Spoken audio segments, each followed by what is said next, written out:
gloria está en los libros que leímos, las películas que aplaudimos, ¿sí? Y las muchas veces que bailamos. Y no bailamos solos, nunca bailamos solos. Mi generación, contra lo que se piensa, la mítica generación del 68, eran muchas cosas. Era un núcleo muy minoritario,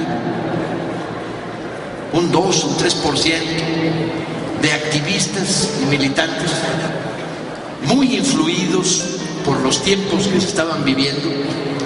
La Revolución Cubana, el comandante Guevara, híjole, el Che nos miraba y nosotros llorábamos, ¿no? La guerra de Vietnam, la resistencia maravillosa de los vietnamitas ante el imperio militar norteamericano, la cultura, el cine italiano crítico, Jean-Paul Sartre en la Sorbona, diciendo, podré ser viejo, pero no soy idiota, ¿no?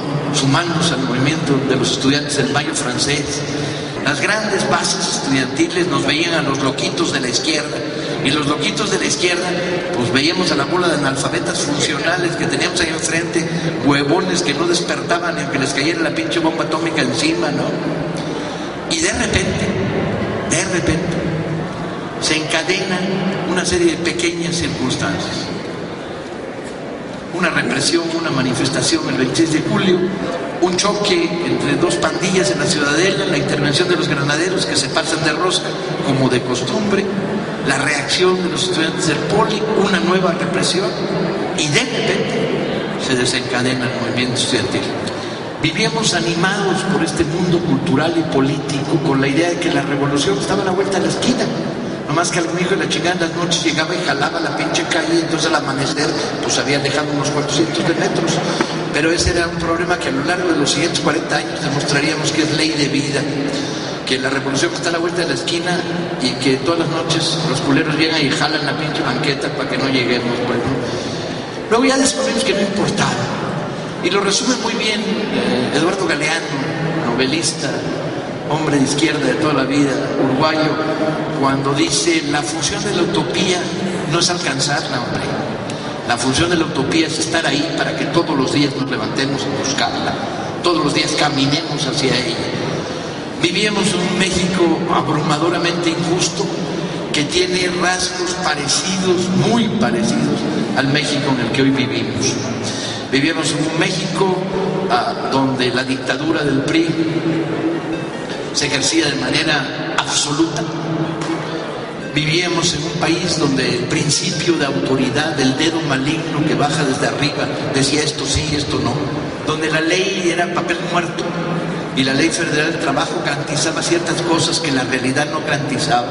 Vivíamos en un país donde el derecho a la libertad de expresión existía en teoría, pero el 99% de la prensa y las revistas estaban controladas.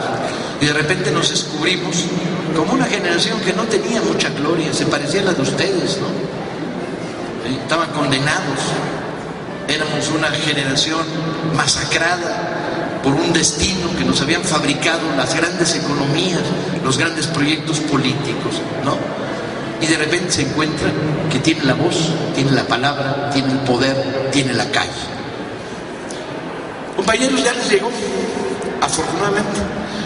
No se ve tan grande, no tiene la condición de una explosión, pero de repente el movimiento estudiantil volvió a ocupar las cabeceras de los periódicos, los espacios, las calles y las plazas. Y explotó otra vez de la manera más accidental. ¿Quién hubiera pensado que 300 compañeros en la Ibero diciéndole a Peña Nieto que era un canalla iban a detonar este fenómeno? Y que un día después de una manifestación, y que luego las mentiras de los periódicos, de la televisión, calentaron mucho más, y luego el signo de verdadera responsabilidad civil de los chavos enseñando sus credenciales y diciendo no somos soldados. La universidad tiene que convertirse, es por razón de vida, por razón de sentido común, en un centro que produce pensamiento crítico, que produce rebeldía. El que se espante de la rebeldía juvenil, pues que se vaya a ver telenovelas, ¿sí? El que le tenga miedo a que alguien piense que el mundo debe cambiar, que se quede escondido en un rincón mientras el mundo no cambia. Es la fiesta de lo colectivo, la que da sentido a nuestras vidas, es la fiesta de lo social. Esta idea del individualismo solitario, del yo voy solito, la carrera, el destino, si afilo los codos puedo darle a los de al lado para poder subir, no me comprometo, no hay que distraerse, no hay vida en lo colectivo, en lo social, la vida está en lo individual, la vida está en el destino individual. Es la mayor trampa para elefantes que ha construido el sistema. De veras, hay que ser muy bobo para creérselo. El sistema tiene un designio para todos ustedes. El sistema dice, mira, quiero 500,000 de tarados que asuman en un 75% carreras técnicas para ser los capataces de Nuevo México. Otro 25% van directo al desempleo para mantener una fuerza de presión que mantenga los salarios bajos, y vamos a premiar a los más serviles, a los más canallas, a los más mentirosos, a los más turbios, a los más abyectos, dejándolos que asciendan la escalera social y que formen parte de la élite gobernante. ¿Qué orgullo nos puede dar que en la lista de los 100 millonarios más grandes del mundo haya tantos mexicanos, incluido el Chapo Guzmán y el Lenin? ¿Qué orgullo te puede producir eso cuando simultáneamente, coño, hemos tenido 7 millones más de pobres en estos últimos 2 años? ¿Qué orgullo puede haber en que este país produzca millonarios? Por otro lado, el intento de regreso del PRI viene después de 12 años de no haberle podido meter mano a las arcas de la nación, a comérsela. Vienen a proseguir las prácticas que hemos visto y conocido una y otra vez en estos últimos años. Vienen a crear empresas fantasmas que hagan labores fantasmas para Pemex y se lleven la mitad de la ganancia petrolera. Vienen a asociarse con el capital internacional para negocios turbios por donde quiera. Damas, caballeros, el neoliberalismo es pinche, no sirve para desarrollar una nación. Pero el neoliberalismo a la mexicana es pinchísimo, sirve para destruir una nación, compañeros. Y eso es lo que inventaron estos desgraciados. La mitad en estos momentos de los trabajos de exploración, prospección de Pemex está subcontratada. Subcontratar quiere decir dejar en manos de intermediarios la mitad de la ganancia.